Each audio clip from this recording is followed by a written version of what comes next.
to be able to do it existing in the future.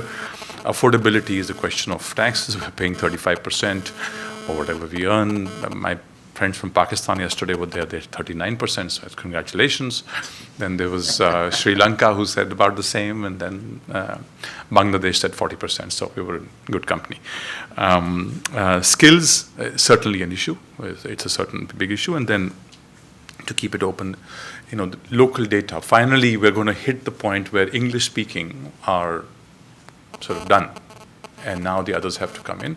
But as I think, concluded yesterday, and this is now being recognized more and more, that the video might be the breakthrough to the data.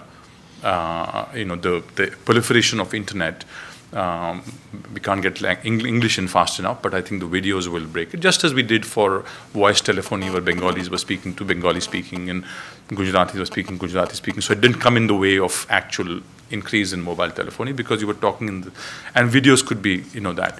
And I think one thing that was identified there, and I'll sort of quickly close this one, was that the entertainment piece on video and on internet is working and will work, and people will find ways to do it because it's commercially working.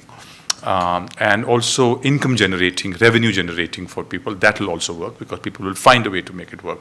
The one that is really challenging is government information that needs to be in multiple languages. So if they can think about video, to do that in a way, but still there are forms to be filled, so I'm not sure how video takes care of that. But I think that is something that will require, and Doordarshan has shown that if you can speak in 10 different or 20 different languages, and they have Doordarshan, Urdu and Punjabi and Uriya, and there is a reason for that, and they do a really good job with that. So I think there is a model there, at least on the broadcast side, that can be used to get over this thing about keeping it open, if that is about getting out more people. So that is the part that I would urge.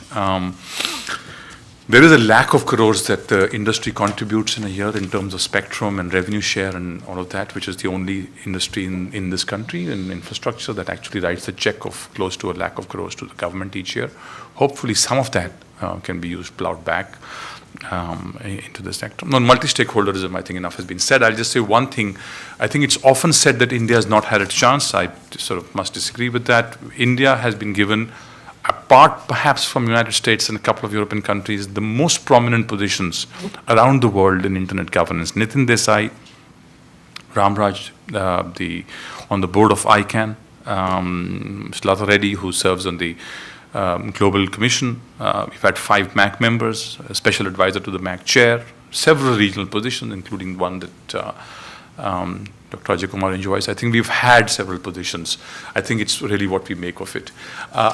One criticism I'll offer for myself and my own community, I think the Indian industry really needs to do more to play their rightful role in keeping the internet open, both at a national and a global level. I think their engagement is certainly inadequate. It is not up to par. And the civil society and the academia are still involved, to the level that they can be. But the Indian industry, which is $150 billion IT sector's involvement in keeping internet open or internet governance issues, I wish I could say is minimalistic. Actually, it's non-existent. And that is a pity, because if you don't know what the value of this is to your business and you're so busy with the business of business, then that can really come back and bite you.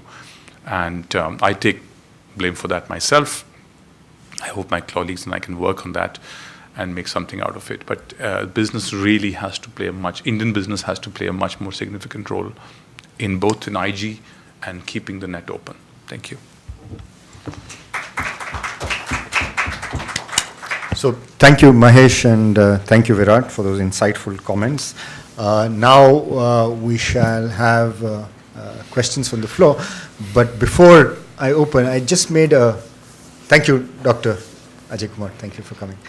I did kind of quick back of the envelope calculations based on what Mahesh said and based on what Virat said in terms of valuation. Suppose we take 70 billion as given and then look at what it would be today.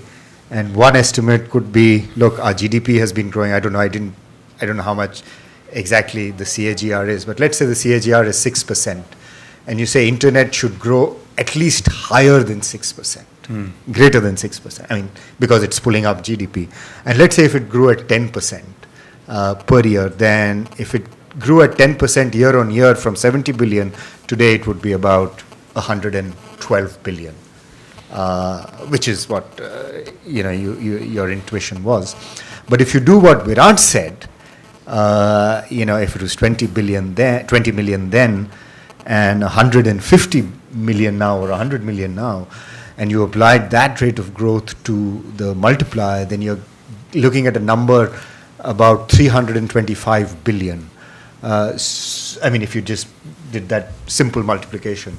So clearly, we will, as I said in my closing comments in the first session, that we will continue to work and refine this, and we should come up with a number, but clearly these are orders of magnitude, and it's extremely important. Remember the number that Mr. Chandrasekhar mentioned. It would be about 25% of GDP, and our GDP would, in the next 5 years, and our GDP is going to be somewhere around 4 trillion then. So this is not going to be a small number, but we will try and get a better estimate as we move forward. So let me throw this open for questions, please. Yes, Rajat?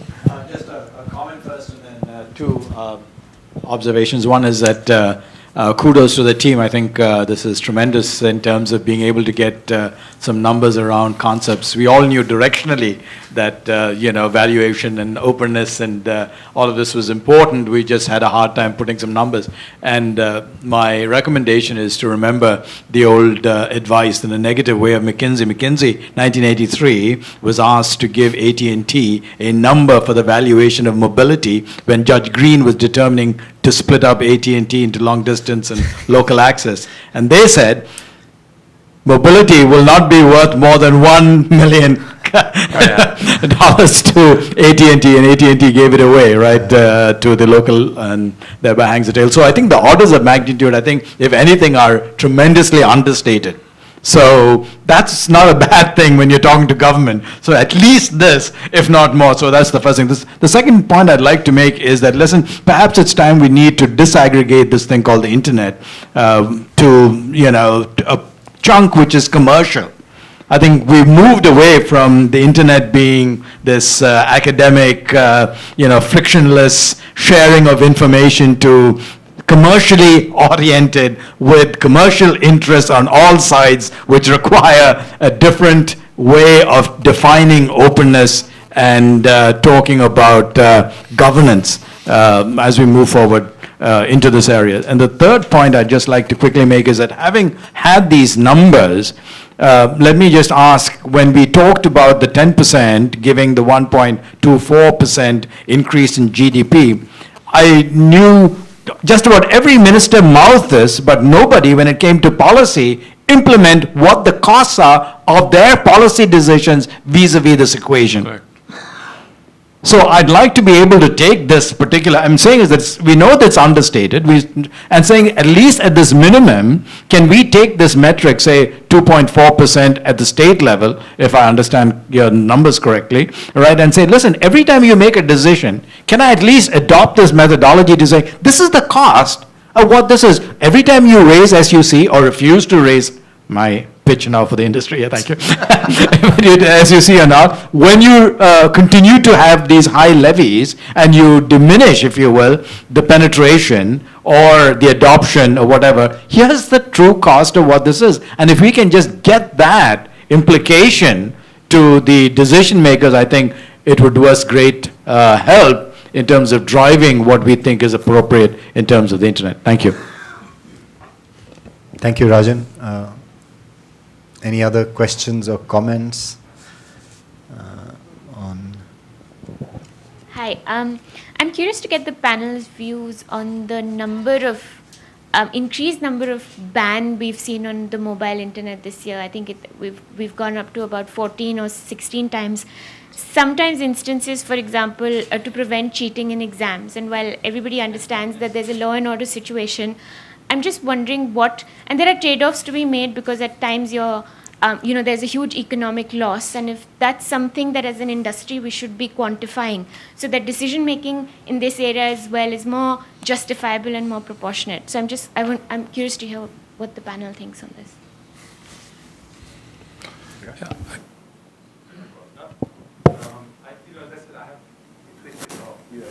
Since I said I have no expertise in how that decision is to be made, and quite honestly, it would be wrong of me to try and. But I suppose the one thing that can be built into that system is to have better capacity when the coaching is going on in Missouri for district magistrates and IPS officers to understand, how do you make these decisions? I don't think there is a class there which makes them sit down and understand. And I think, quite honestly, they are themselves making simple on-off decisions. And I think that there is so there is the legal aspect of it, what you can do and what you can't do.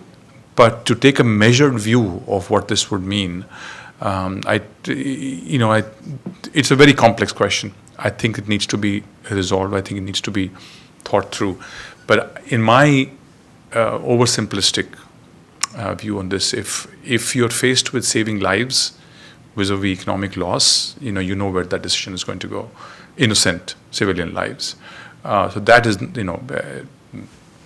reason why we stop at every traffic light is so that we don't have accidents, and lots of fuel is wasted. But that's the cost we have to pay as a society to keep people safe. So that I'm torn between. I don't know how to do that stuff. Mahesh? Yeah. I had flagged this, and it's a very important question. And I think I accept what, and indeed not just accept, would argue very much on the lines that Virat is saying, which is about the need to ensure safety and security and all the rest. However, I think there are two things. One obvious point is that what Dipali is saying about school exams is clearly nothing to do with any of that, and I think that is simply arbitrary state action, and we need to be concerned about that. I think and there is no doubt that the kind of crude responses we have had to problems sometimes which have very little to do with safety and security is something that we need to change. The second thing is, we are not the only country with safety or security issues. For instance, I would imagine that our situation is no worse than, say, a country like Israel. Now, I think there are best practices in this area. I do believe that not every single time you have a problem of this kind, that you should think of nothing more than just switching off the internet in a place. And I think in some ways, by having those kinds of master switches, we are actually sort of undoing all that we otherwise do for an open internet. So one, there is an economic cost. Second, that there are smarter ways of dealing with it. Third, that other countries are already doing interesting things and ensuring that they are not bargaining security in for open internet. So I think there are possibilities, and we need to do that. And I think and the last point, of course, is that we all must recognize that as a part of the ecosystem, we have to do our bit. Because I think we also need to ensure that the risk of an open internet, which is real. I mean, it cannot be anybody's case that the internet is not abused by certain people. So it is. So that there is a tangible risk of an open internet, and I think people in the ecosystem of internet have a collective responsibility of mitigating that risk. And how they do it is obviously dependent on their creativity and focus and their interest in their own business. But I do think that this is possible. It will, I think, if the governments act unilaterally, there is a problem.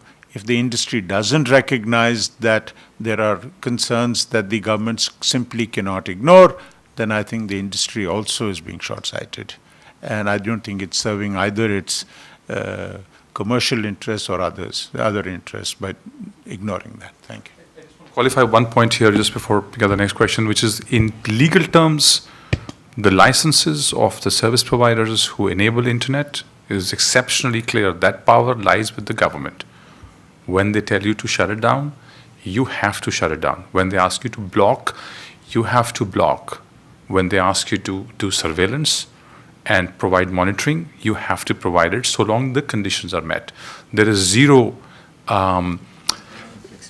in terms of licensed operators, there is no scope for argument. It's like the army. So when you say shoot, you shoot.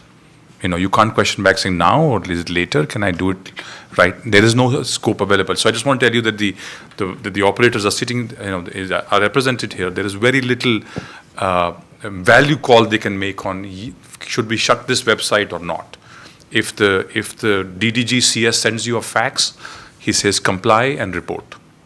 And there is no. I'm just telling you what the. Yeah. No, that's absolutely right. My point was not that you should challenge it at the time when you issued the order. My point was that after the order has been issued, do we need to do more advocacy or more, create more awareness? For example, Facebook and WhatsApp was blocked in Bangladesh, and the reason they unblocked it because a lot of the industry associations went and told them that they were having difficulty doing day-to-day business, and that's the argument that moved them, not the free expression argument or not the argument that the operators are suffering or the OTT platforms are suffering.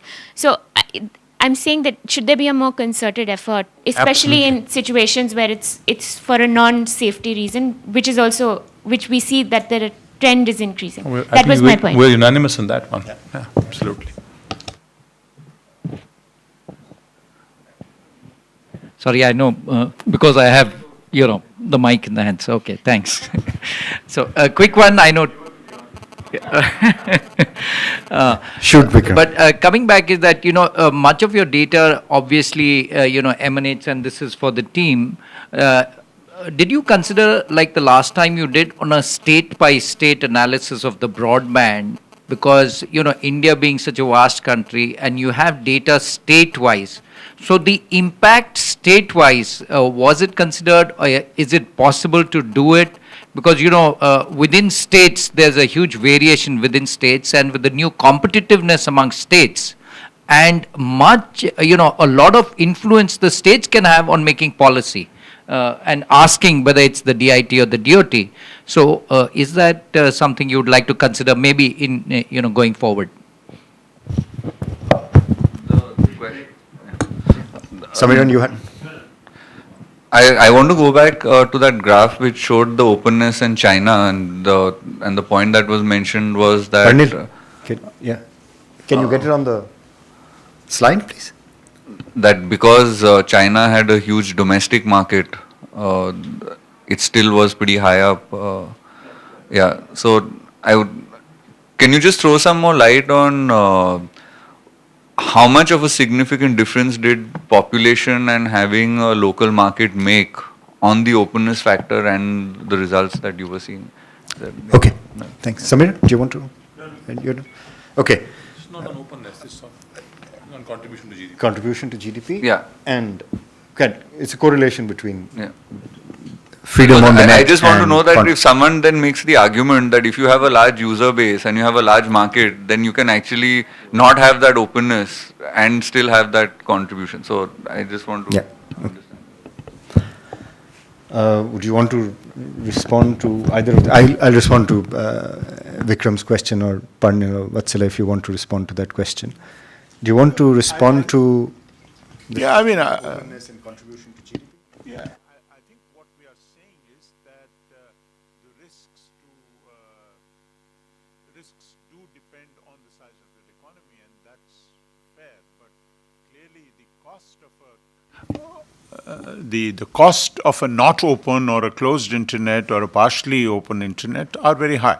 So I'm not overly worried that the risks of a not closed of a not so open internet depend to some extent on the size of your market.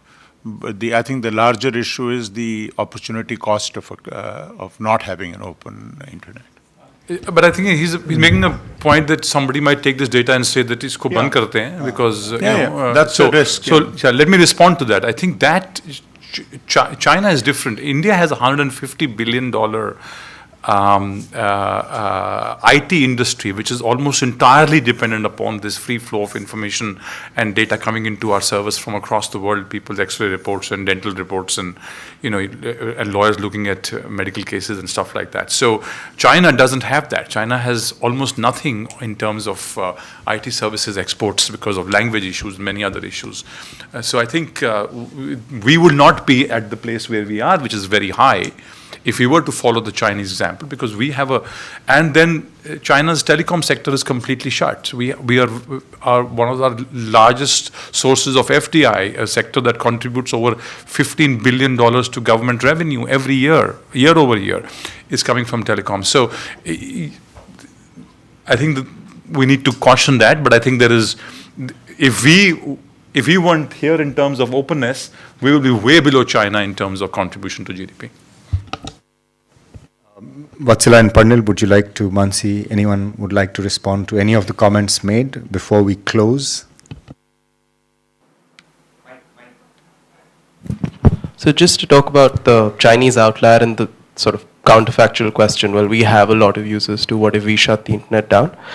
It's not, I mean, the operative factor has been the extremely large domestic market, but it's also been a question of when you close the internet down in the first place.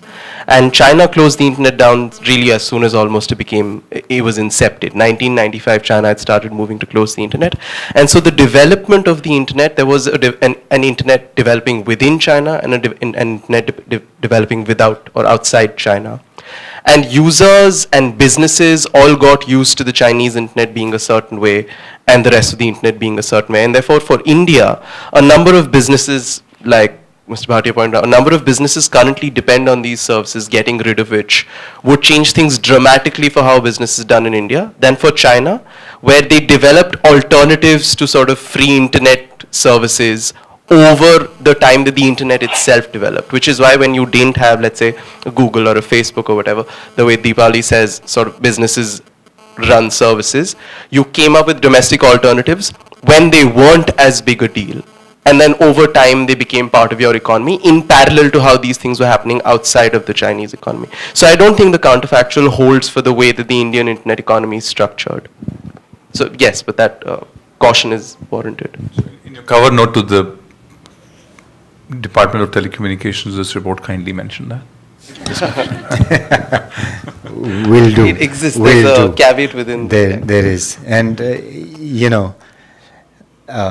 let me say something as well. Vatsala, do you want to say something about the Mansi? Do you want to say something about this? The multipliers, Yeah. if I understood your question correctly, we'd love to do the estimation for state growth multipliers, but there won't be sufficient data to do it. So what we've tried to do in our report is to categorize states into developed and developing. We could also follow the telecom model for doing Circle A, Circle B, Circle C, but I'm not sure if we'll have sufficient data to arrive at an estimate that is state specific.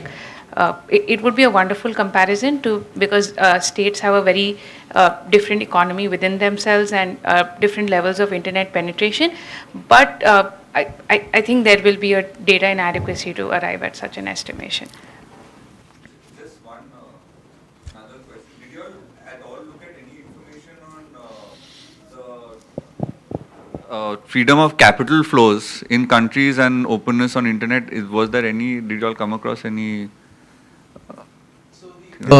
Sorry. So the OECD, we haven't looked at freedom of capital flows. The OECD report from last month, in addition to as a means of how it measures data flows across, and data on data flows is very difficult to come by. So they use some extremely large firms. They use Google and they use Facebook and they use PayPal, I think. And in PayPal, they measure sort of data flows from PayPal servers across countries as a proxy for whether or not there is freedom of capital flow. But I don't know if any work has been done currently that looks at how easily capital can flow vis-a-vis the internet economy.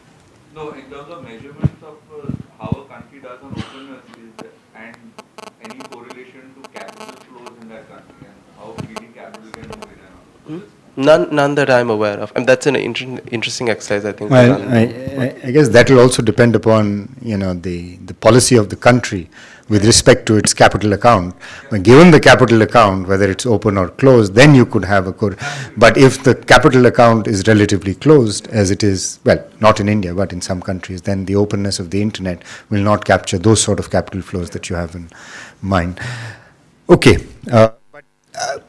I think we haven't done that, but the presumption is there would be a positive correlation. I think given that money moves now, it moves on the net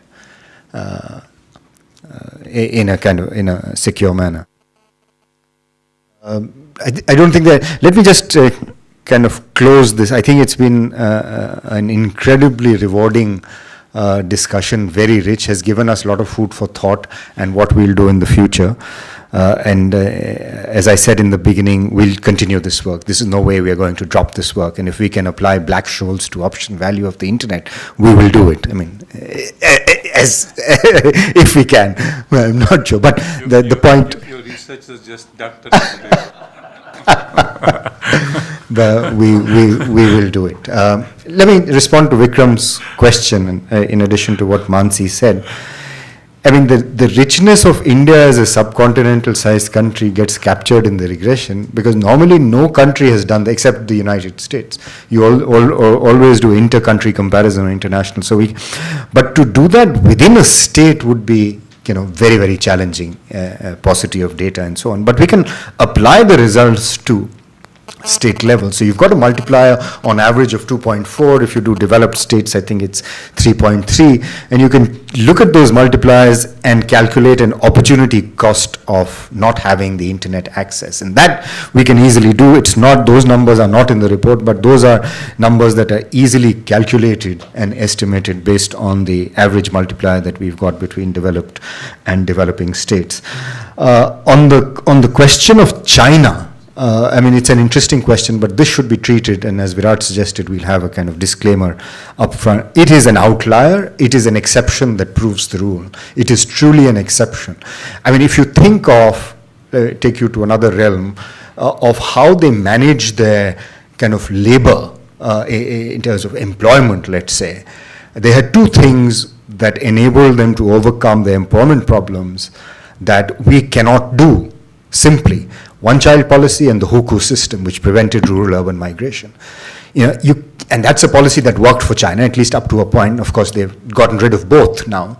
But the prevention of migration, the registration system, and the one-child policy was something they did to kind of, address their employment or job. We can't do that, right? I mean, in the sense, so we can't draw those policy lessons from China. But it is true that smallness of the local market is kind of a constraint to development of the local economy, including the internet, and therefore you have to look outside. It's not that China is closed internationally. It trades, it's the biggest trader in the world for 140 countries. Out of 190, China is the biggest trader for 140 countries. But as Parnil said, the closeness of the internet in the beginning allowed them to develop domestic kind of internet service providers and domestic search engines. They kind of substituted for the international search engines and the international sites that existed at that time. So that they were able to do at the right time, and I don't think if we were to draw lessons from them, we can do that today. We can draw that policy lessons for India today. So China is best kept in terms of policy learnings as an outsider, as an outlier, and certainly not replicable under the Indian conditions. Final point on, I think we've talked about openness and the challenges to openness and multi-stakeholder framework, and fortunately we've kind of embraced that, and now the challenge is, as Virat said, to get greater industry participation, and also the challenge, I think, is to get greater capacity within the government and to support the government, and academic institutions like us happily support if there is any ask at any point in time, happily support both with evidence as well as with kind of physical presence if necessary in the internet fora. And I think that's something that India desperately needs, and as I keep telling Parnil and Mansi and Vatsila, is that the role that we begun to play in the WTO after many years in terms of leading developing and emerging markets and getting their kind of word in the forefront, getting their challenges in the forefront, is something that we can also, I guess, do in the internet governance space. A final point on I think challenges to openness. It's kind of unanimously agreed in this room, the biggest challenge to openness for us in India is really access. And that we have to somehow kind of address. And Rajan's point about whether, you know, the government looks at the costs or the opportunity costs that it is doing to access when it kind of imposes policy, or if you like, burdens in your language. If they impose burdens, what are the costs that it imposes on access and therefore on the multiplier? That is something that, you know, we could do easily given these numbers. If you believe these numbers, 2.4, 3.3 and 60 billion, then we could easily calculate those opportunity costs. But the sense that I get from this very rich discussion, and I'm sure the team also gets, is that we've estimated a number, we've created a framework, the framework is fine, the numbers are fine, but the numbers seem to be an underestimate. And we will revisit these numbers. Of course, remember, these are 2011-12 numbers. These are not contemporary numbers. These are old numbers given the paucity of NSSO data as well as the National Account Statistics, which comes out with a lag. But we will revisit the data and try and incorporate some of the suggestions that have been made from the floor and from the panel into our work as we seek to refine and continue this work. So with those words, would you like to say anything? Pandil, Mansi, Vatsila, would you like to say anything? Right? So let me just thank all of you, especially Dr. Ajay, Kumar, Mr. Chandrasekhar, Virat, Mahesh, and not only have they contributed today in the panel discussion, but you know that we've been in touch with Virat and Mahesh through the course of this research, and their insights find reflection in the report. Not to say errors are our own, but their insights and I was wondering if you were to say and so thank you all very much, and you're all invited for lunch. Thank you. Thanks. Thank you. This is wonderful. I just want to make one offer to what Rajan has said. If Rajat, if you're just to what Rajan has said, if it makes sense to take this to the next level of public announcement, we can bring together at least CII, FICCI, and ASSOCHAM, have a discussion and see if we want to do a joint conference, a presentation of this to a wider audience on what we've done. And I think if all the associations come together, I can tell you FICCI and ASSOCHAM is with is led by Vodafone and then Kiran. We can try and meet, but we should do it early so that then the value of this report is captured. But it is multi-stakeholders. If you want to bring in some other people in, you're welcome to, but at least I think the associations can. I just want to leave that offer on the table. We'd be happy to do that anytime.